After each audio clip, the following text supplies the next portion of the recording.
Bismillahirrahmanirrahim. Assalamualaikum warahmatullahi wabarakatuh.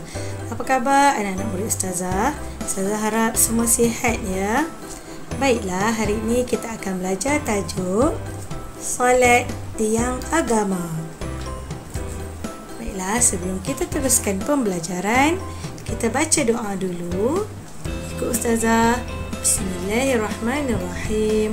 Allahumma aftah alaina hikmataka wa anshur alaina min khazaini rahmatika ya arhamar rahimin. Rabbi shrah li sadri wa yassir li amri wahlul 'uqdatam min lisani yafqahu qawli. Amin ya rabbal alamin. Baiklah murid-murid, dalam tajuk ini murid-murid akan dapat menyatakan pengertian solat fardu dan hukum menunaikannya. Yang kedua, murid-murid akan dapat menerangkan hukum kewajipan menunaikan solat fardu berdasarkan dalil naqli. Yang ketiga, murid-murid akan dapat menghuraikan solat fardu dan waktu menunaikannya. Baiklah, jom kita lihat gambar-gambar yang saya tunjuk ni. Nampak tak apa mereka sedang buat? Okey, kita nampak mereka sedang menunaikan solat. Nampak? Okey, sedang solat. Okey, di dalam kapal pun solat, di salji, okey, di dalam kapal terbang, di rumah, di pejabat, di kebun kan, di sawah dan di dalam hutan. Semuanya menunaikan solat. Okey. Dan mari kita lihat firman Allah Taala, A'udzubillahi minasyaitonirrajim. Innas salata kanat 'alal mu'minina kitaban mawquta. Yang bermaksud sesungguhnya sembahyang itu ialah satu ketetapan yang diwajibkan ke atas orang-orang yang beriman, yang tertentu waktunya. Ya anak-anak, solat itu adalah satu perkara yang wajib, yang mana telah ditetapkan kepada kita pada waktu-waktu yang tertentu.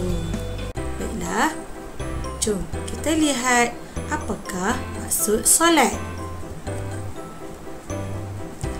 Solat bermaksud perkataan dan perbuatan tertentu yang dimulai dengan takbiratul ihram.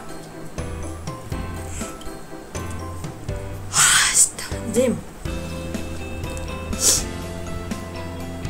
Baiklah, mari kita lihat apakah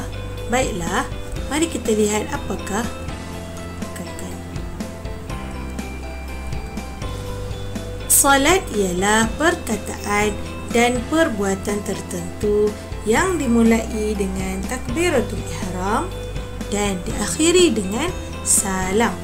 Setiap orang Islam yang cukup syaratnya wajib menunaikan solat 5 waktu. Solat kita mesti dimulai dengan takbiratul ihram dan diakhiri dengan salam. Dan setiap orang Islam yang cukup syaratnya wajib menunaikan solat. Ada berapa waktu solat? 5 waktu. Okey. Seterusnya, jom kita lihat waktu-waktu solat. Solat subuh. Okey, solat subuh waktunya bermula pada terbit fajar Shadiq. Okey, kamu nampak tak gambar saya tunjuk? Okey, waktu mula-mula nak keluar, nak masuk pagi tu kan, nampak cahaya yang kuning-kuning sikit-sikit tu. Inilah kita panggil fajar Shadiq. Ini bermulanya untuk waktu subuh. Dan waktu subuh berakhir apabila terbitnya matahari. Matahari dah keluar, maka habislah waktu subuh. Sekiranya kita tak sempat ataupun kita baru terjaga waktu ni, maka kita terus solat. Okey, tak perlu kata dah terbit dah matahari tak boleh solat dah. jangan kita solat juga, sebab mungkin waktu tu kita terlupa ataupun kita terleka ataupun terlena, jadi kita tetap juga solat. Okey anak-anak, jangan tak solat. Seterusnya, solat zuhur. Solat zuhur, dia bermula dari gelincir matahari dan terbentuk sedikit bayang-bayang. Okey, cuba tengok kayu yang dipacak di tengah padang. Okey, nampak tak bayang-bayang yang sedikit? Bayang-bayang yang sedikit dekat situ. Jadi masuklah waktu zuhur. Andai kata kita tak ada jam atau kita ke mana-mana, kita tak tahu waktu solat kan, masjid pun kita tak dengar azan, katalah kita pergi ke tempat jauh, jadi kita boleh guna cara ini. Kita letak kayu di tengah-tengah kawasan yang lapang dan kita tengok, kalau terbentuk sedikit bayang-bayang, maka dah masuk waktu zuhur. Okey, seterusnya, apabila bayang-bayang sama panjang dengan objeknya, iaitu bayang-bayang sama dengan kayu, okey, sama panjang, maka waktu zuhur telah tamat. Okey. Seterusnya, solat asar, apabila bayang-bayang lebih panjang daripada objeknya. Okey, nampak tak gambar saya tunjuk? Okey. Okey, ni kayu, ni bayang-bayang nampak lebih panjang. Jadi apabila bayang-bayang lebih panjang daripada kayunya, maka sudah masuk waktu asar. Waktu asar ada berapa rakaat? 4 rakaat. Okey, dan waktu asar dia tamat apabila terbenamnya matahari. Nampak tak gambar? Okey, apabila matahari dah terbenam, orang kata apa? Dah gelap. Dah nak gelap, dah nak masuk maghrib dah. Terbenamnya matahari, maka waktu asar sudah habis.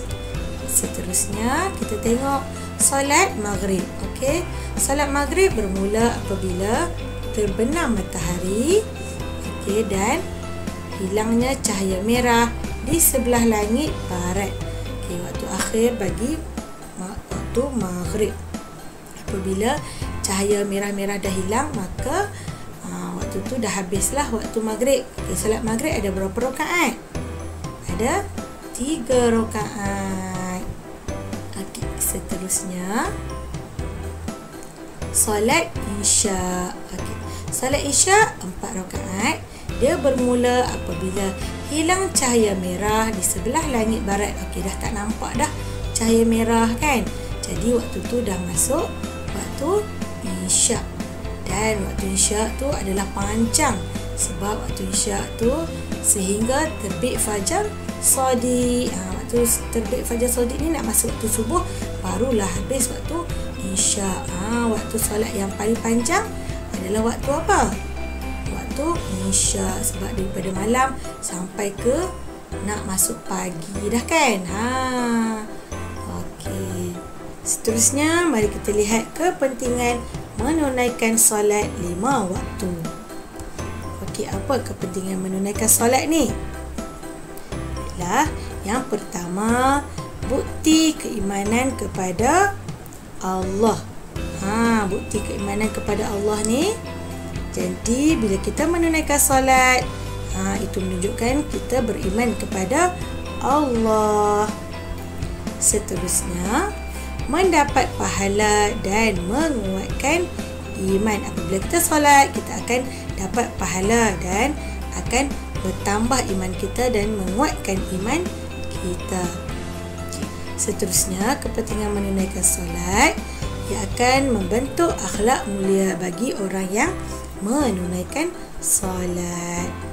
Dan seterusnya, akan menghapuskan dosa-dosa orang yang menunaikan solat.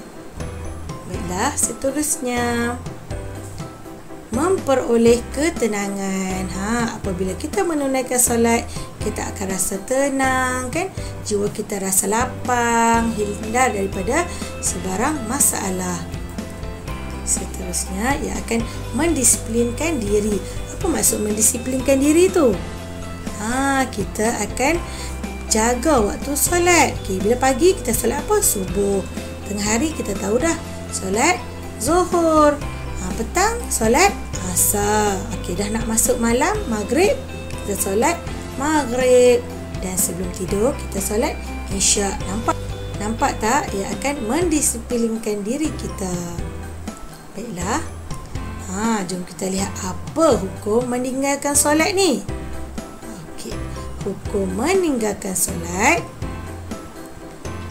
Okey, apabila kita sengaja dan mempersendakannya, hukumnya kafir dan wajib bertaubat.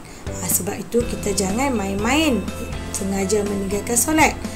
Okey anak-anak, lepas ni apabila kamu dah cukup umur, dah akil balik, kamu wajib solat dan jangan tinggalkan solat. Kerana apabila kita meninggalkan solat dengan sengaja, maka hukumnya kafir dan kita wajib bertaubat kepada siapa? Kepada Allah.